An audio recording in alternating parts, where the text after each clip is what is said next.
All right, hi, my name is Brian Arriaga, and my presentation is about memory, denial, and representation.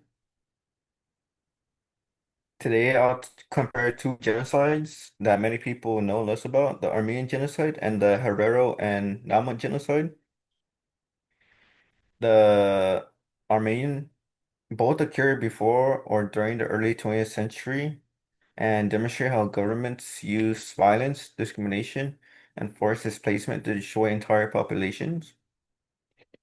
My argument is that remembering these genocides is important because education and historical memory help prevent similar crimes in the future. And why is it important? Because these genocides are often overlooked. They influence how the world understands genocide, and their legacies continue to affect survivors' descendants today. The Armenian genocide began in 1915 after Ottoman leaders accused Armenians of being a threat during World War One. Armenian civilians were arrested, deported, and forced to march long distances through the desert without food or water. Many died from starvation, disease, and execution. The genocide destroyed not only lives, but also Armenian culture and communities. The Herero and Nama genocide occurred under German colonial rule after the Herero people rebelled against land seizures and oppression. German forces forced thousands into the desert, blocked access to water, and later placed survivors into labor camps. And many historians consider this like the first genocide of the 20th century and an example of how colonialism and racism could lead to mass violence. All right, all of these genocides happen in different places and under different governments. They share many similarities.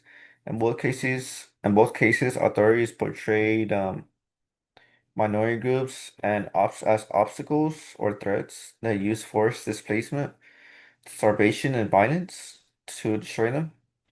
One major difference is the Armenian genocide occurred during World War One, while the Herero and Nama genocide happened during European colonial expansion in Africa.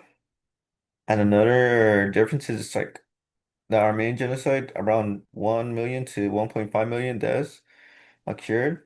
And for the Herero and Nama people, around 75,000 people were killed.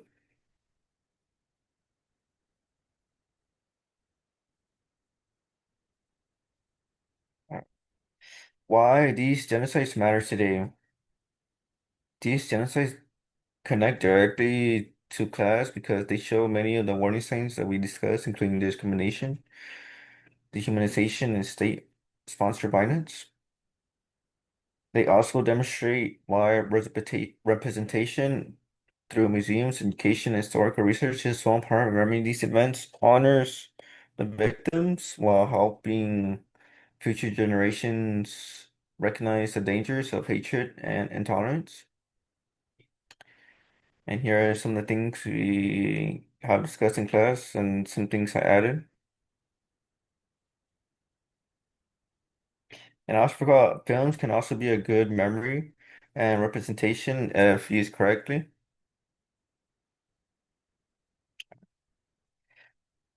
In conclusion, the Armenian genocide and the Herero and Nama genocide remind us that genocide has occurred in many different places and forms throughout history. Although these tragedies are not always widely discussed compared to like the Holocaust or also probably like that's like the most biggest one that people discuss about. But they are essential to understanding how prejudice and political power can lead to mass violence. Remembering these genocides is one way we honor the victims and work towards preventing similar events in the future. Both genocides were attempts to destroy entire ethnic groups, and racism and nationalism and colonialism contribute to violence. Many people are still aware of these events, as I mentioned, and studying forgotten genocides help prevent preserve historical truth, and support efforts to prevent future tragedies. Thank you.